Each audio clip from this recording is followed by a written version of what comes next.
Welcome back to Teleturuan. Let us continue. Now let us go to modals of obligation. There are two types of modal verbs of obligation. First, those that primarily express a firm obligation or necessity. These are must and have to. And the second one, those that express a recommendation or moral obligation. Should and ought to. Okay? Must and have to. These expressions suggest that there is a necessity and firm obligation to do something, almost as forceful as a command. Have to shows us that the obligation comes from outside the speaker, as in these sentences. We have to wear uniform at school, or we have to submit our homework tomorrow.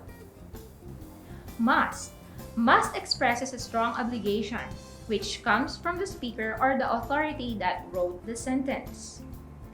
As in the sentences, I must call my dad, it's his birthday today. A teacher to student may say, you must hand in your homework tomorrow. Now let us go to should and ought to. These express a recommendation, hence suggesting an obligation that may or may not be done. It's up to you. Okay, so the examples are, he should spend more time on his assignments. You ought to see the doctor soon. At this point, let us take a look at this infographic about COVID-19. Can you think of statements that express permission, prohibition, and obligation? Were you able to come up with the following sentences? You can go out, but you must observe physical distancing. You have to wash your hands regularly or use alcohol-based hand sanitizer. You must avoid touching your face, especially your eyes, nose, and mouth. There you go. I hope by this time you are ready to work on the activity. Get a piece of paper and begin answering the following. Okay.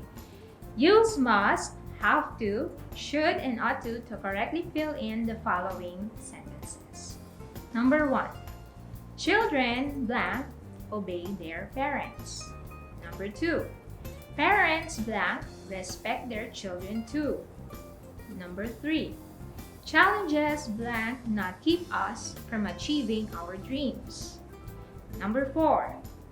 Parents blank send their children to school. Number 5. Before one talks about an issue, he or she blank read about it first. Let us check your work. Here are the answers to the activity.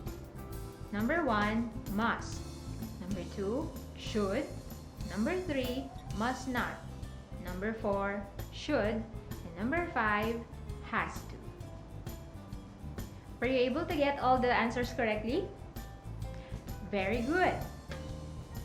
Thank you for your active participation. I hope that you learned a lot from tonight's episode. This has been Lilibet Pigues of Camp Tino National High School. See you again on our next episode of DepEd Hour Teleturuan for more fun and exciting lessons.